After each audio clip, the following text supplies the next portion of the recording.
이명박 대통령은 내년이면 4대강 사업이 완성되고 한미 FTA가 발효되면 한미 간 통상이 확대. 김인규 KBS 사장이 한국 방송 사상 최초로 이번 싸움 우리가 이깁니다. 화이팅!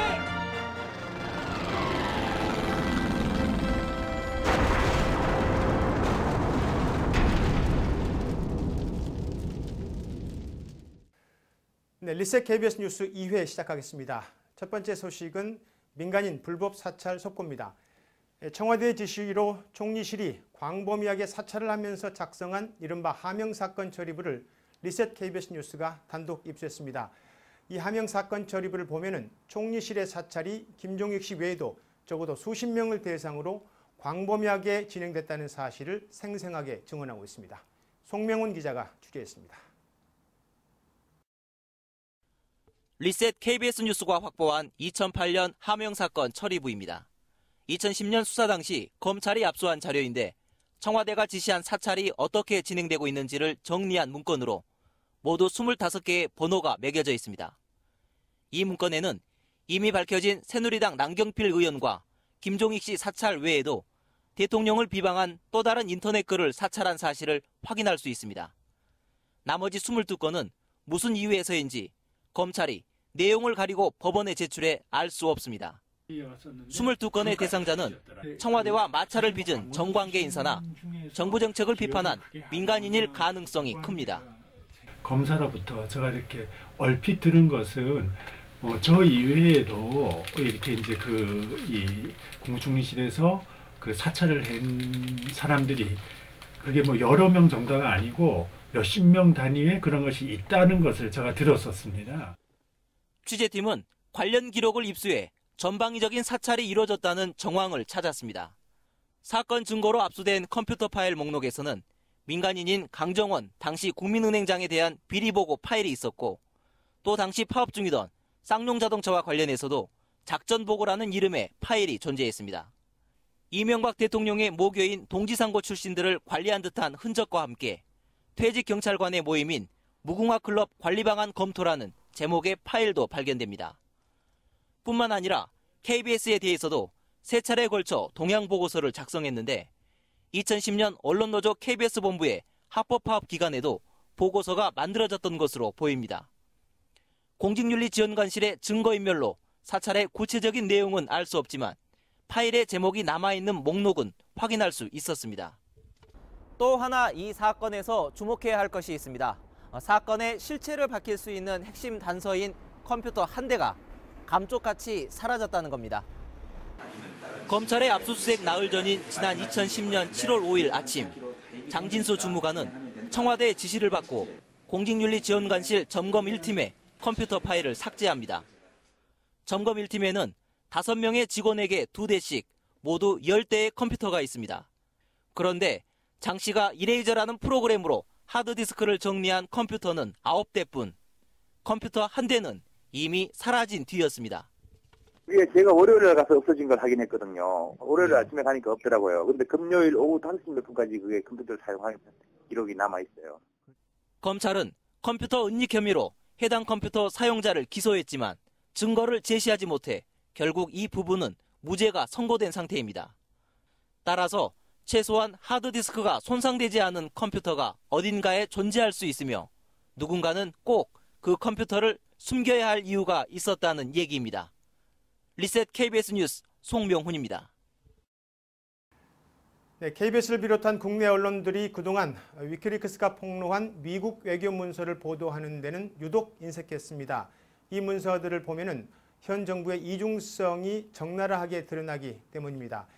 특히 KBS에서는 이 문서를 취재하던 기자가 비제작 부서로 발령나서 프로그램을 만들지 못했던 일까지 벌어졌습니다.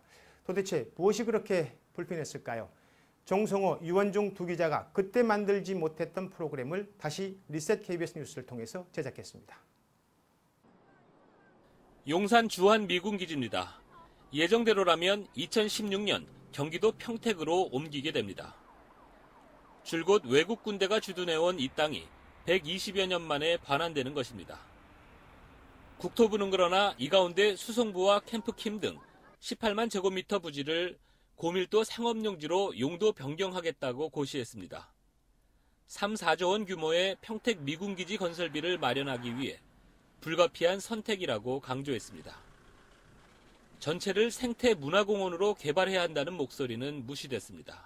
사업비 조달을 못해서 임시방편식으로 이렇게 용산기지 주변 땅을 파는 것은 협상 자체가 잘못됐다는 그런 문제 제기도 가능할 수도 있고요. 토지 이용과 전혀 맞지 않고 또 생태문화공원의 어떤 성격과 맞지 않는 이 사업을 하는 것은 이건 올바른 일종의 그 해법이 아니라고 저는 생각하고 있습니다.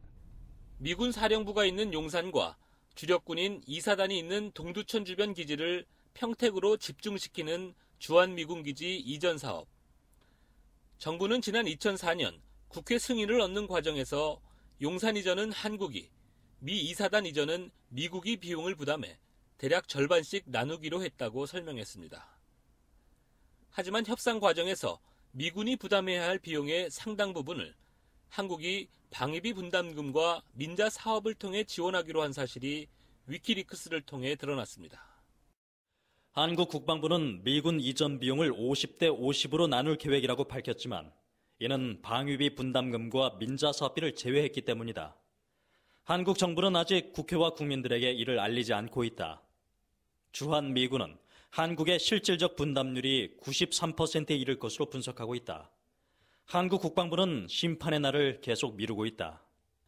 결국 2004년 정부는 전체 사업비가 10조, 한국이 절반 수준인 5조 5천억 원을 댈 것이라고 밝혔지만 지난 2008년 기준으로 전체 사업비는 16조 원으로 늘었고 그 가운데 90% 가까운 13에서 15조 원이 한국 부담인 것으로 드러났습니다. 미군기지 이전 사업이 추진되기 시작한 건 지난 2001년. 9.11 테러 이후 미국은 전 세계에 주둔한 미군의 재배치 전략을 세우게 됩니다. 해외 미군을 한 군데에 못 박아놓지 않고 신속하게 기동하며 전투할 수 있는 군대로 재편하겠다는 전략입니다. 주한미군의 역할이 한국 방어를 지원하던 역할에서 동북아 기동군으로서 이제 중국을 견제하고 봉쇄하는 역할로 바뀌었습니다. 이것은 어디까지나 미국의 패권 전략에 따른 미군의 변화인데 우리가 임대료를 받아도 시원찮을 판에 미군기지 이전 비용의 90% 이상을 지금 한국이 대는 걸로 돼 있어서 이것은 매우 부당하다고 봅니다. 국방과 외교 관료들은 이런 사실은 부각시키지 않고 시종일관 미국의 편의에 따라 협상을 진행했고 그 결과는 엄청난 국민 부담으로 돌아오고 있습니다. 한국 정부와 관료들이 미국과의 협상에서 국회와 국민을 속이고 감춰왔던 불편한 진실들이 이 위키리크스가 폭로한 미국 외교 문서에 적나라하게 드러나 있습니다.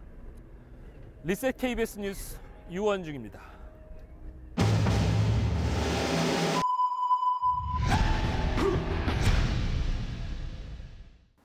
파업 중인 노동자들에게 앞으로 영원히 파업을 하지 않겠다는 각서를 쓰면 요구사항을 들어주겠다라는 황당한 제안이 들어왔습니다. 어느 작은 중소기업의 이야기가 아닙니다. KBS 이야기입니다. KBS 이화섭 보도본부장이 직접 한 이야기입니다. 이 소식은 김경래 기자입니다. KBS 기자협회는 노조 파업과는 별도로 20일째 제작 거부 중입니다. 요구사항 가운데 하나는 신인 이화섭 보도본부장의 임명을 철회하라는 겁니다. 그동안 4대강 보도라든가 G20 과잉 보도라든가 그리고 천안함 보도 같은 것에 있어서 이화섭 씨는 그동안 공정방송을 해쳐왔고 그리고 본부장으로 오면서 공정방송을 훼손할 우려가 크기 때문에 우리 기자협회는 온몸으로 그의 임명을 거부합니다. 지난 16일 이화섭 본부장은 기자협회 집행부를 방으로 불러 이른바 빅딜을 하자며 황당한 제안을 합니다. 빅딜을 하자는 거지, 빅딜. 기자협회 164명 파업하고 있는 전원 선복귀. 두 번째로 항구적으로 공사가 정하는 시기에는 파업 불가각서. 기자들이 우선 복귀를 하고 선거나 올림픽 등 회사가 정하는 시기에는 영원히 파업을 하지 않겠다는 각서를 쓰면 본인이 사퇴하겠다는 겁니다. 특히 항구적으로, 즉 영원히 파업 불가라는 점을 강조합니다. 아까 2,000원이라는 이야기를 했잖아. 항구적으로. 법적인 공증 절차를 요구하는 꼼꼼함도 보여줍니다. 세 번째는 법적인 공증, 증거 보전 절차. 네 번째는 위배 시 민형사상 책임과 손배소 조항 마련. 그 다음에 이제 합의가 되면 대회 공표 후 내가 나오면 되지 뭐. 이화섭 본부장의 이 같은 발언은 헌법에 보장된 노동 3권의 하나인 단체 행동권을 부정하는 것입니다.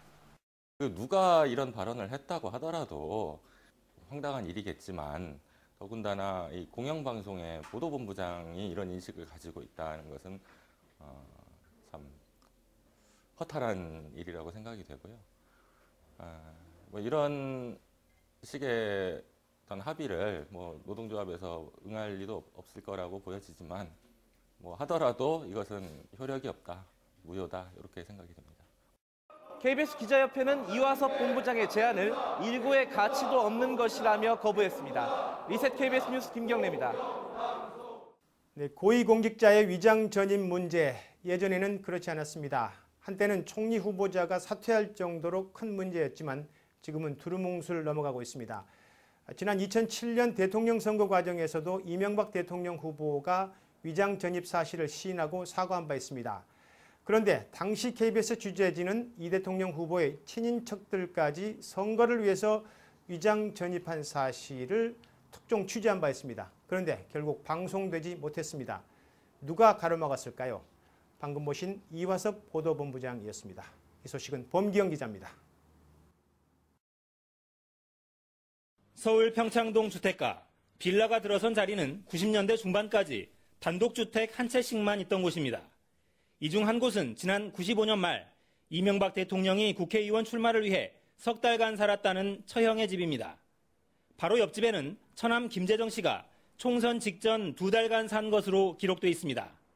하지만 실제 거주자는 전입 사실조차 모르던 위장 전입입니다. 어르신께서 사시던 그 당시에 김재정 씨가 전입신고가 돼 있거든요. 전입신고가 뭐 본인이 마음대로 할 수 있으니까 모르죠. 신고했다는 사실도 몰라야 돼요. 이 대통령의 친형 상은 씨도 총선을 전후해 5개월간 종로구로 주소를 옮겼습니다. 역시 위장 전입입니다. 나중에 알았어요. 나중에. 이상한 씨가 전입됐었던 사실. 예, 나중에 알았어요. 이 집이 어떻게 됐는가 하면은 1, 2층으로 돼 있어요. 2층이 부모님 사시고 1층이 이제 우리가 살고 있거든요. 위장 전입에 사용된 두 집의 당시 소유자는 이명박 대통령의 손윗 동서 형제였습니다. 후보 친인척들이 선거를 앞두고 다른 친인척 집에 위장 전입한 겁니다. 덮여있던 범법 행위는 지난 2007년 KBS 대선 후보 검증팀이 발굴해 관련자의 증언까지 확보하고도 빛을 보지 못했습니다. 이화섭 당시 1TV 뉴스 제작부장이 후보 본인이 위장 전입한 게 아니라는 이유로 가로막았기 때문입니다. 그 후 이화섭 부장이 총국장, 본부장으로 승승장구하는 사이 KBS에서 권력 비판과 검증은 자취를 감췄습니다. 리셋 KBS 뉴스 범기영입니다. 지난 15일 한미 FTA가 발효됐습니다. 미국산 소고기, 오렌지, 그리고 자동차 같은 물건의 가격이 내릴 것이라는 소식은 KBS 뉴스를 통해서 많이 접하셨을 겁니다. 하지만 반드시 짚고 넘어가야 할, 그러나 국내 언론에서 보도되지 않았던 이야기들이 있습니다. 박경호 기자가 취재했습니다. 한미 FTA가 발효된 지난 15일 대형 유통마트가 벌인 미국 수입품 판촉 행사에 뉴스 보도가 집중되던 그때 서울 행정법원에서는 민주사회를 위한 변호사 모임 소속 변호사들이 외교통상부를 상대로 한미 FTA 정보를 공개하라는 소송을 냈습니다. FTA를 발효하려면 당사국들이 FTA에 맞게 법들을 수정해야 합니다. 미국은 우리에게 130여 건을 요구했고 우리가 수정한 법안은 20가지가 넘습니다. 반면 우리 정부가 50여 개 주마다 법안이 다른 미국과 협의한 것은 200여 건, 미국이 수정한 것은 8개입니다. 때문에 당장 졸속적이라는 비판도 나옵니다. 그래서 이 과정에서 미국이 무엇을 원했고 우리는 또 무엇을 요구했는지 공개하라는 건데 정부가 미국과 비공개하기로 합의했다며 거부했습니다. FTA 이행을 위한 국내법 개정을 다 했다고 볼 수 없습니다. 가장 대표적인 게 이제 저작권법인데 이걸 해서 관철시키고 정작 자기 나라 법은 고치지 않는 거죠. 이런 것들이 이제 몇 가지가 더 있습니다. 특히 미국은 FTA와 미국 법이 충돌할 경우 미국 법을 우선한다고 명문화했습니다. 정부는 문제 없다는 입장입니다. 제기 사항에 대하여 협정상의 규정과 미국의 국내 이행 법령이 일치한다고 판단하기 때문에 문제가 없다는 입장을 강조하였다는. 정부는 이행 과정에 만족했다면서 많은 기대를 쏟아냈습니다. 미국이 우리 쪽에 들어오는 것보다 우리가 빨리 좀 나가는 걸 우리가 먼저 좀 하더라고 말이에요. 그러나 FTA 발효 당일 우리 정부의 기대와 달리 문제가 발생했습니다. 정작 미국의 세관 국경보호국의 전산 시스템이 제대로 작동하지 않은 겁니다. 미 당국은 21일에서야 정비가 끝날 것이라고 공지했습니다. 정부는 하루가 지난 후에야 사실을 파악했습니다. 국가중개사를 앞두고 점검이 꼼꼼하지 못했다는 비판이 나오는 이유입니다. 국가들과의 계약에는 이렇게 큰 계약건인데 문제가 생긴다면 그게 아무리 사소한 거라도 담당자한테는 굉장히 큰 문책하고. 이 밖에도 위키리크스가 폭로한 협상 과정의 수많은 의혹 등 정부의 말 못할 속사정이 앞으로 FTA와 나라 경제에 어떤 결과를 불러올지 우려도 여전합니다. 리셋 KBS 뉴스 박경호입니다. 네, 파업을 국민들에게 알리기 위해서 KBS 리셋 원정대가 국토 대장정을 시작한 지 일주일째입니다. 전남 해남에서 그리고 부산에서 각각 출발해서 지금 서울로 올라오고 있습니다. 국민들에게 속죄하고 KBS를 다시 세우겠다는 각오로 430km를 뚜벅뚜벅 올라오고 있는 원정대를 김진화 기자가 동행 취재했습니다. 리셋 KBS 원정대 2주차 이틀째 아침이 밝았습니다. 맨손 체조를 하고 무릎 보호대와 등산용 스틱도 준비합니다. 리셋 원정대 화이팅! 힘찬 구호와 함께 일정을 시작한 원정대. 화물차들이 쌩쌩 달리는 국도 위를 묵묵히 걷습니다. 깜깜한 터널도 지납니다. 시간이 지날수록 말수는 줄어들고 허리가 점점 숙여집니다. 오늘은 국도 따라 걷다 보니까 너무 힘들어요.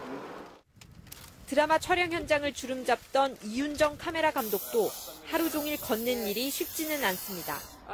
얼굴이 많이 타셨어요. 정말요? 어떡해. 나름 선크림 바르고 했는데. 하지만 함께 하는 이들이 있어 힘을 낼 수 있습니다.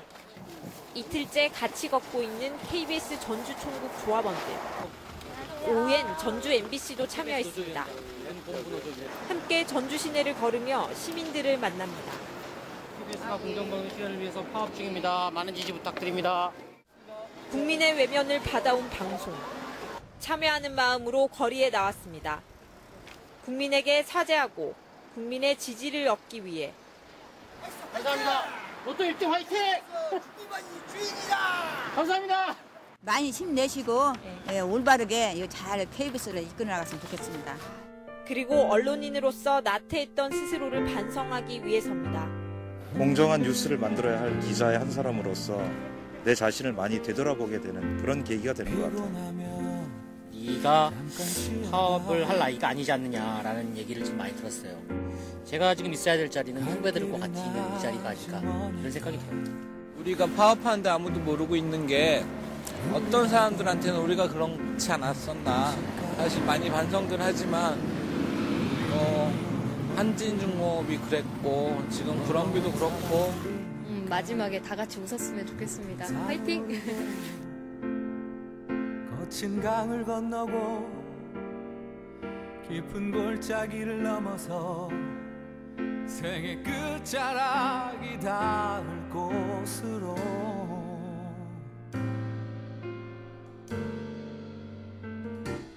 오늘도 리셋 KBS 원정대. 뚜벅뚜벅 걸어 국민께 갑니다. 리셋 KBS 뉴스 김진화입니다. 네, 지난 14일 오전에 리셋 KBS 뉴스 동영상을 인터넷에 올리자마자 유튜브가 저작권 침해 등을 이유로 즉각 막아버렸습니다. 뿐만 아니라 미국 동영상 사이트인 비메오에 올렸던 동영상도 갑자기 모두 삭제됐습니다. 해킹이다, 북한의 소행이다 여러 추측이 난무했지만 취재 결과 KBS 사측이 동영상 사이트 운영자에게 공문을 보내 동영상을 막아달라고 요청한 것으로 드러났습니다. 사측은 고작 뉴스 앞부분에 사용한 타이틀 화면과 로고 음악이 저작권을 침해했다는 것을 문제 삼은 것으로 알려졌습니다. 그러나 이미 공개된 자료인 KBS 뉴스를 영리가 아닌 공익적인 목적으로 사용했기 때문에 저작권법 침해가 아니라는 게 법률 전문가들의 의견입니다. 사내 법무실무자들도 이런 의견을 사측에 전달했지만 사측은 일단 동영상을 맞고 보자는 심사에서 막무가내로 삭제 요청을 했다고 합니다. 무엇이 그렇게 두려웠을까요? 동영상 제공에 차질이 빚어졌음을 대신 사과드리겠습니다. 오늘은 여기까지입니다. 감사합니다.